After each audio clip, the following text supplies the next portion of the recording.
Wednesday, June 10th, 2026. You are listening to the Daly Dose Sports Podcast, and I am your host, Clint Daly, coming to you from the Mile High City here in Denver, Colorado, and we are back for another week of talking sports with a dose of common sense. Hey, happy Wednesday to you. Hope your week is going well. You are now halfway to another weekend that is coming quickly, and I hope that you, your family, your friends, everyone in your world is staying strong and staying healthy right now. And hey, today on the dose, I've actually got something a little bit different for you. I actually have some business that I need to attend to, but never fear, because I have hooked you up with a few Daly Dose top fives from the days of yore. Is that past? Yeah, yore. Let's go with yore. We are going to actually be heavily NBA flavored today, and we're going to go back to some of the early days of the podcast. And remember, back when we counted down the top 5 NBA draft busts of all time, the top 5 NBA conspiracies of all time. Might be able to add to that list this year with all the nonsense going on in that league this year. Holy cow. And then we also have the top 5 NBA draft steals of all time. So yeah, we've got some busty draft picks. We've got some steals as well. So sit back, relax, and enjoy a throwback episode of the Daly Dose Sports Podcast. As we do every single week, we have got to get to our Daly Dose top 5. And I know we've been very, very NBA heavy. The NBA is wrapping up and finishing up. We have the draft. We have all this free agent stuff happening. We've got to go with an NBA top 5 today. Our NBA top 5 today, and it's hard to tell. It's really, really hard to tell. We're going to go with the top 5 NBA draft busts of all time. And the thing about this, when I look at the NBA draft this year, we can look at some of these players. We can look at some of these guys that were drafted in the first round, and I'll promise you there's going to be a few busts. I'll guarantee there's going to be a few busts. Some of these guys will never, ever amount to being players. It might be because they're lazy. It might be because they don't have a drive. It might be because they get injured. It might be because they just are in the wrong system. You never know what it's going to be. Now, when I look at busts, it's easy to look at some of these guys and say, hey, a great player was taken after them, and so you're a bust. Look at a guy like Sam Bowie. Sam Bowie gets drafted back in the day. He's the second pick after Hakeem Olajuwon. With the second pick, Portland takes Sam Bowie. And then with the third pick, the Chicago Bulls take Michael Jordan. He'll always be linked with Michael Jordan. But Sam Bowie wasn't a horrible player. I mean, I think he played in the league like 10 years. He had like over 5,000 points in his career. He had a number of injuries. But because he was picked before Michael Jordan, that's the thing that we always remember. Now, the guys that I'm going to name you, we'll talk about some of the people that were picked after them. But the guys I'm going to name you, they were busts because they probably should never have been picked to begin with. They had some issues. They had some problems. There were some flaws with their game. And these guys on draft night, these really, really smart guys, they say, well, no, this is the pick. This is the guy. This is who we should take. It makes the most sense. Well, let's just see. Number 5 on our list, Daly Dose top 5 NBA draft busts. And I had to stay local on one of these. You knew I was going to go with something in Denver on one of these because of the horrible franchise that is the Denver Nuggets. Number 5. Now, he's taken a little bit later in the draft. That's not the point. 1978 NBA draft with the number 17 pick, the Denver Nuggets select Rod Griffin from Wake Forest. Rod Griffin? Who's that? Who's Rod Griffin? Let me tell you why you don't know who Rod Griffin is. Because he didn't even make the opening day roster.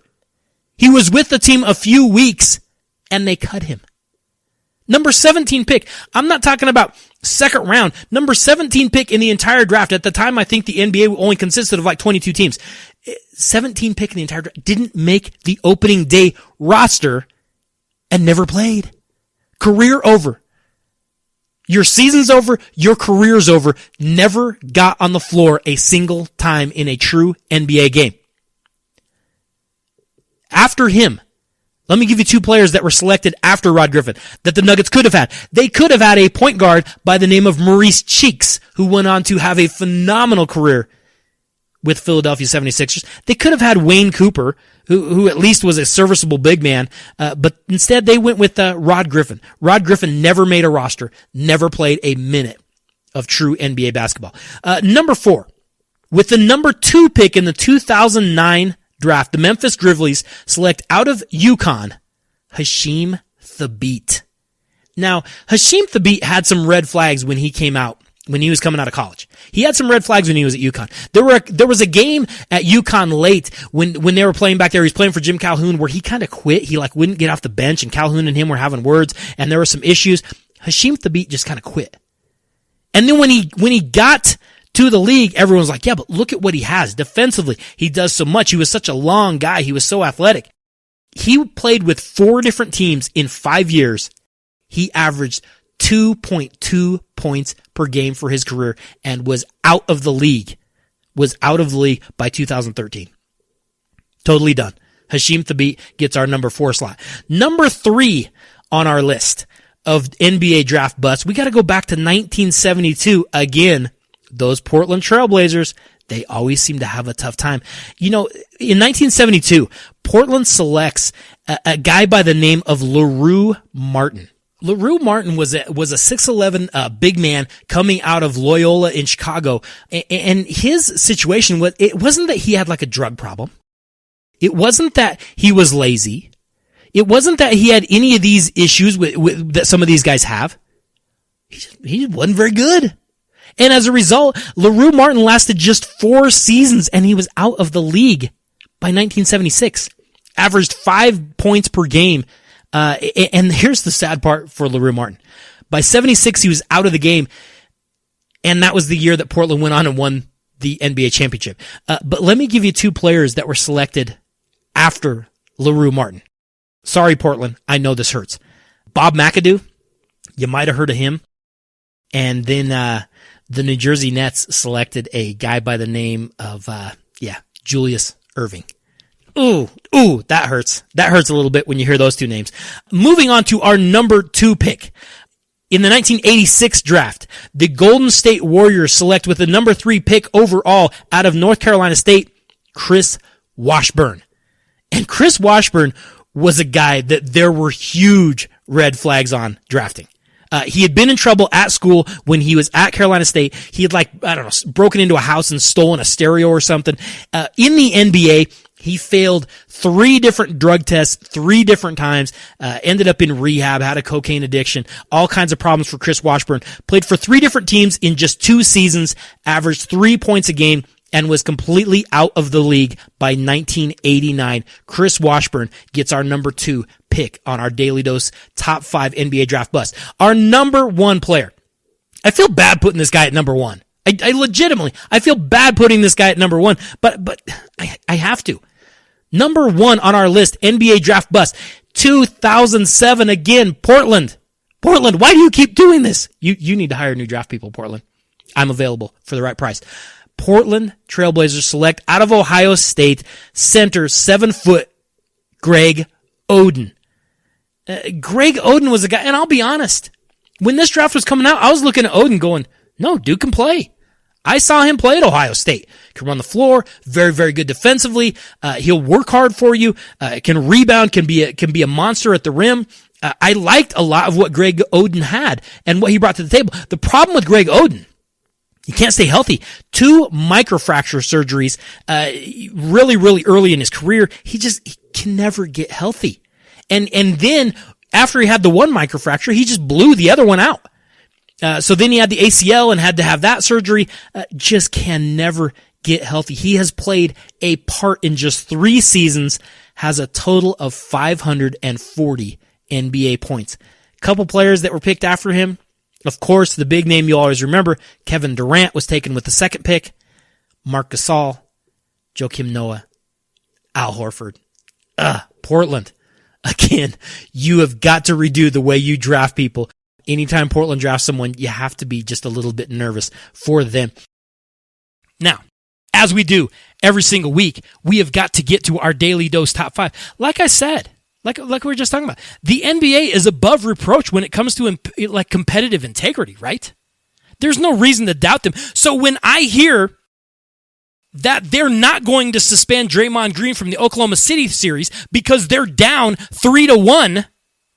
Well, that's just how things work out.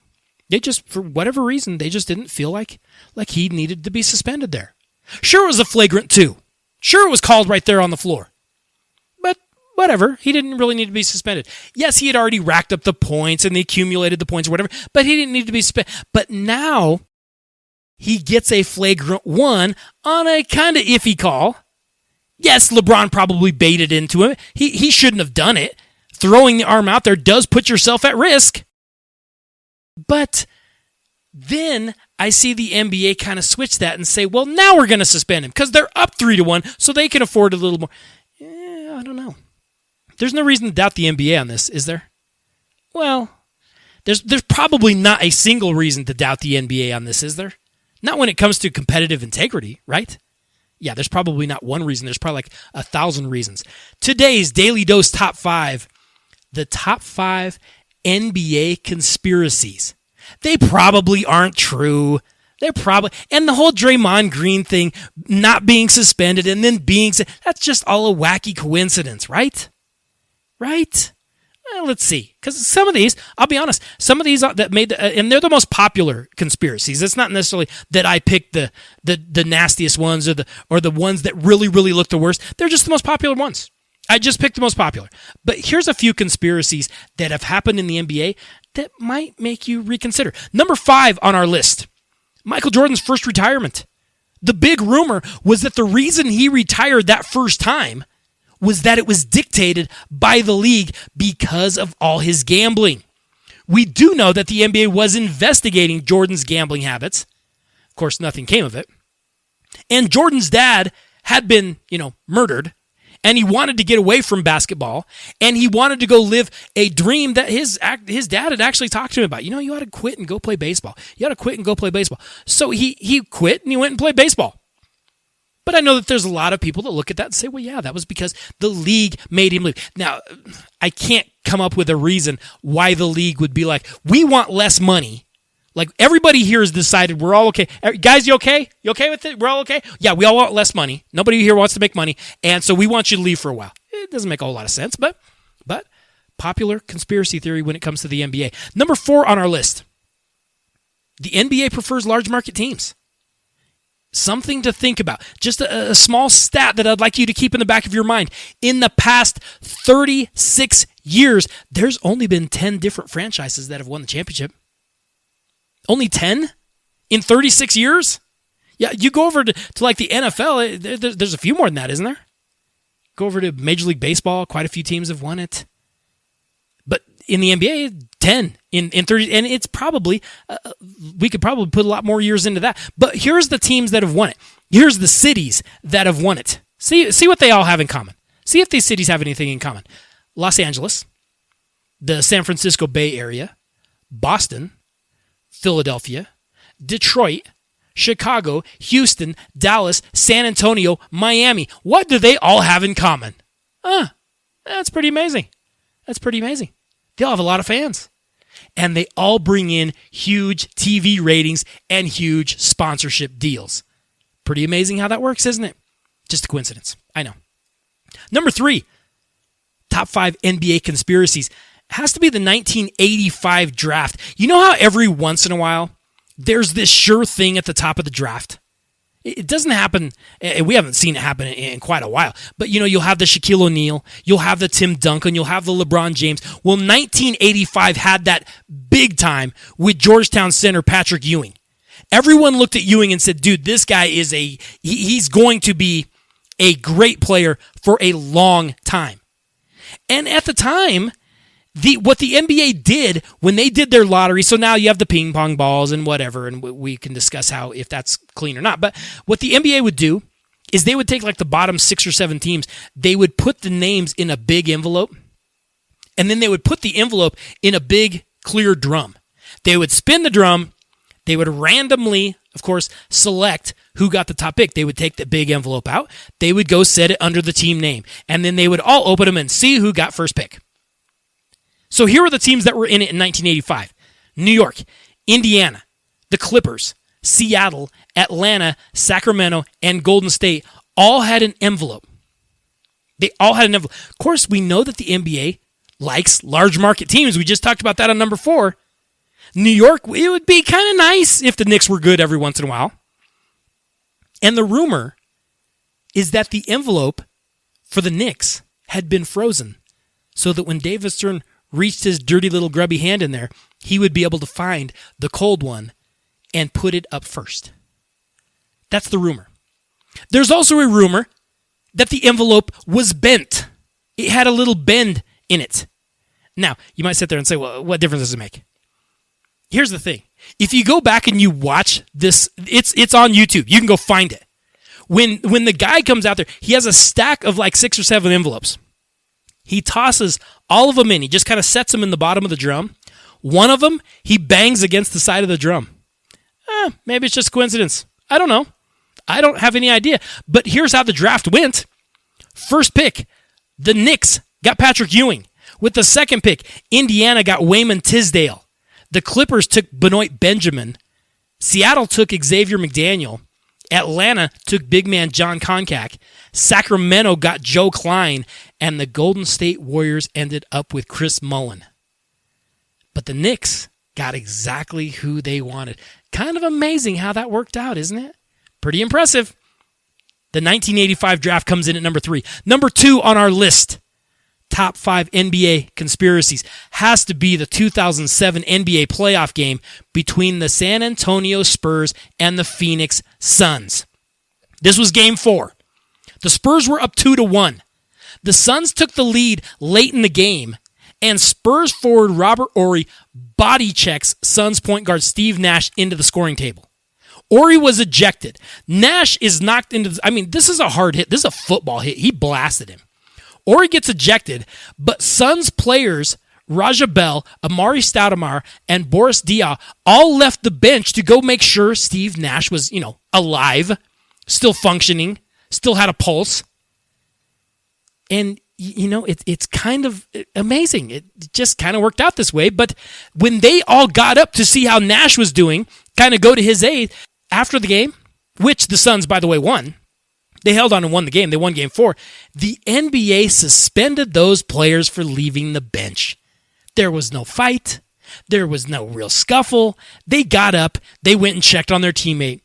But David Stern said, nope. You left the bench. Sorry, got to suspend you. That's the letter of the law. That's what we have to do here. That's just how business works here at the NBA. We do things by the letter of the law, except when we don't. Needless to say, the Suns would lose the next 2 games without their top players. Those are pretty good players they lost. Stoudemire and Boris Diaw, are you kidding me? That's not even close. Spurs went on to finish it in 6. Suns never won another game. Number 2 on our list, Suns versus Spurs in 2007. And the number 1 conspiracy on our list. What else could it be? This is the one. 2002, Game 6. The lowly, small market Sacramento Kings actually led the Lakers 3-2 in this series. And if they won this game, they would be going to the NBA Finals. The game was tied going into the 4th quarter. And in the 4th quarter, the Los Angeles Lakers shot 27 free throws. At one point in the game, Kobe Bryant full-on elbowed Mike Bibby directly in his face, right in front of an official. No call, no foul. Now you might sit there and say, well, you're biased. You're biased. You know who's not biased? NBA reporter, Washington, D.C. columnist Mike Wilbon, who said, I counted at least 6 stunning calls, and every single one of them went against the Kings. Sacramento forward Chris Webber said that the game felt sinister. It didn't matter what we did. We knew they would call it against us. The Lakers won 106-102. Then they eked out a Game 7 that was very, very close.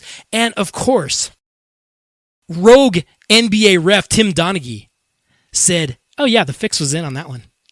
You had to check the spread. You had to know how that was going to go. They wanted that series to go 7. They wanted to make sure that the Lakers won, and they did. They made sure of it by awarding free throw after free throw down the stretch. I don't know. Of course, the Lakers ended up winning Game 7. They went to the finals. They beat the New Jersey Nets. So when I see Draymond Green not suspended when he's down 3-1, and then get suspended when the Warriors are up 3-1, it makes me wonder just a little bit. Would the NBA manipulate the outcome of games? I mean, could that happen? Well, I don't know. But they may have before. Now, as we do every single week, we have got to get to our Daily Dose Top 5. We talked about the NBA draft. We looked at some of the players that came out. We looked at some of the teams and what they did with their draft selections. And when we look at the draft this year, I don't know that there's that many franchise guys. I don't know if there's that many guys that you look at and just say, hey, they could really take a franchise. The problem is that we're getting these 18, 19-year-old kids that come out. And what they're going to change a franchise? They're not capable of changing a franchise yet. Maybe in 2, 3, 4 years, we can start to see that. But there's not many franchise. Ben Simmons? Is Ben Simmons going to end up doing anything? I don't know. I like some of what he brings to the table. Brandon Ingram with the Lakers, is he going to be the guy that kind of turns the momentum out in LA and gets the Lakers going again? I don't know. That's a pretty thin, narrow, skinny back that you're going to try to put a big franchise on. It doesn't seem like we have these franchise guys. But here's one thing to think about. There's been a number of times in the past that teams have gotten some really, really good values late in the draft. So maybe we're looking at the top guys. We're looking at Simmons. We're looking at Ingram. We're looking at guys like Chris Dunn and some of the top players coming out in the draft. But maybe it's the guys later in the draft that are going to develop and are going to end up being the best players to come out. Let's take a look today on our Daily Dose Top 5. We look at top 5, the NBA draft steals. These guys weren't even really known about. They were taken late. They were taken in the second, sometimes even the third round. Ended up being phenomenal cornerstones to a franchise. So maybe we got to look at this just a little bit differently. Let's take a look at the Daily Dose top 5 NBA draft steals of all time. Number 5 on our list. Now, this guy was actually from Chicago, but he attended high school in California. And here's a little known fact you might not know about this player. Because of his size, he's a big guy, he was actually chosen to play a slee stack on the 70s kids show Land of the Lost. Yeah, you didn't know that, did you? He ended up at Notre Dame. But he wasn't a big name. He wasn't a big-time player. He went to Notre Dame. He lasted until the third round of the NBA draft. And he was drafted 65th by the Cleveland Cavaliers. Played a year in Italy, and he came back and rejoined the Cavs. He would eventually be traded to the Detroit Pistons. And then he ended up playing 14 seasons. He scored almost 14,000 points. Yeah, he was one of the cornerstones of the bad boys in Detroit. A 4-time All-Star, a 2-time NBA champion. He led the NBA in rebounding in 1986. His number 40 is retired by the Pistons. But Bill Laimbeer wasn't taken until the third round of the draft. 65th pick for Bill Laimbeer. He ended up being pretty good. He ended up being, yes, he was dirty, a little bit of a thug. Yeah. And also really, really, really good. He's number 5 on our list. Number 4 player on our list. He was the 8th out of 16 kids, born and raised in Compton, California. He ended up going to Pepperdine University and was drafted by the Seattle Supersonics in 1976 with the 29th overall pick. Lasted until the second round. But unlike our first guy, unlike Laimbeer, this guy started to show right away that he's pretty good. There was no question he belonged. There was no question that the Sonics got a steal. He was aggressive. He was a slasher. You might not remember this if you don't go back far enough, a little before my time. But he was a guy that actually started to popularize a guy just slashing off the wing and just dunking it on somebody. We think of that now. You think of a Jordan. You think of a LeBron James, somebody like that. This guy is one of the guys that kind of started that. He led the Seattle Supersonics to their only NBA title, and he was named Finals MVP. But you might remember him a little more when he ended up in Boston. And he was more of a defender. He was more of just a solid point guard. He was a 3-time champion. He was a 5-time All-Star. Scored 15,000 career points. And he was a 6-time All-NBA defensive first-teamer. But Dennis Johnson, that played with the Celtics, played with the Sonics, he wasn't drafted that high. They didn't think small school, he went to Pepperdine. No, this is a guy that could drive, he could slash, he could shoot, and he was a tenacious defender. Dennis Johnson comes in at number 4. Number 3 on our list, top 5 steals. The problem that this guy had growing up, 1, he was a small guy. He wasn't very big. And 2, his 2 sisters were better at basketball than he was. His 2 sisters ended up going to Louisiana Tech. He ended up getting into high school. He's like 5'6". He's in high school. He's not really playing. He's not really very good. He ended up growing to 6'7". And he was drafted 27th by Detroit in 1986. He kind of made playing defense and being a rebounder kind of a popular thing, kind of cool. I can go in and I can just contribute. I can just play defense. I can just be a rebounder, and I can get playing time. Ended up playing for 14 seasons. Again, 5-time NBA champion, 2-time All-Star, 2-time Defensive Player of the Year, 7-time rebounding champion. He was crazy, but Dennis Rodman won pretty much everywhere he went. And he was probably a part of maybe the greatest team, one of the greatest teams ever, the 96 Bulls. Played with Jordan. And he knew his role. He understood his role. His role wasn't to go out and try to manufacture points. How many guys do we see today? Just be a rebounder. Just be a defensive player. No. We talked a little bit about Serge Ibaka. Understand your role. Not that you can't ever shoot, but it's probably not your strength. Dennis Rodman understood his strengths and his weaknesses. He's number 3. Number 2 on our list. This is a kid that grew up in Argentina. His dad and both of his brothers actually played pro ball. He started playing professionally in Argentina and then ended up going over to Italy. He was drafted by the San Antonio Spurs with the 57th pick of the 1999 NBA draft. Really? 57th pick? I think about that now, and do they even go that high anymore? In 1999, drafted with the 57th pick, played 3 more years. So he gets drafted. He played 3 more years in Italy. It wasn't like, hey, they drafted me. I'm going to come play for San Antonio. He's like, I kind of like things here over here. I'm doing pretty well in Italy. Ended up joining the Spurs in 2002, and it kind of ended up being worth the wait because Manu Ginobili was a 4-time NBA champion, 2-time All-Star, and was the NBA 6th man in 2008. But Manu Ginobili, again, not taken with a real high pick. Maybe we're looking at this draft a little bit off. Maybe we need to look at some of these picks that were taken later in the draft. They might be the guys that actually end up shining. Our number 1 NBA draft steal of all time. Who could it be? Got any thoughts on this one? I mean, this guy's pretty good. He played high school ball in Detroit. And as a senior in high school, he averaged 31 points and 20 rebounds per game. He actually got a scholarship to go play at Cal State Long Beach, which, of course, ended up being Long Beach State. He was going to play for Jerry Tarkanian. But when he went out to California, it was just too much culture shock. He was just like, I can't hang. I gotta go back. I gotta go back to Michigan. That's where I'm from. He went back, finished his college career at Eastern Michigan, and he was drafted in the 3rd round, number 40. He was drafted with the 40th pick of the 1974 NBA draft by Phoenix. Now, Phoenix took him, and they didn't even think that much of him, so they just sold his rights to San Antonio. But this guy could just score.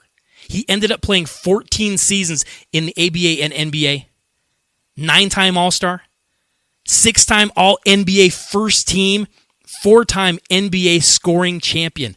He scored over 26,000 points in his career. And I mean, still to this day, you go find the film. He had the finger roll. George the Iceman Gervin lasted until the 3rd round of the NBA draft. Iceman, if you could find a steal like that late in the rounds, I'm pretty sure we can probably find some guys today that could end up being some steals. Hey, next week on The Dose, we will be getting back to our regular format, and we'll be recapping all the sports news that we missed as only we can. So be sure you stop by The Dose, and be sure to let a friend know to do the same. Hey, I want to say thank you to each and every one of you for listening to the Daly Dose every week. Thank you for the emails. Thank you for the texts. Thank you for the tweets. Thank you for going over to DailyDoseSports.com every week and checking out the new things going up over there. But more than anything, thank you for sharing the show. Thank you for sharing the videos and for sharing the articles with someone that you know. We absolutely love it when you do that. Hashtag thank you to JSP. Could not do any of this without you. I will see you all next Wednesday. Have a great week, everybody.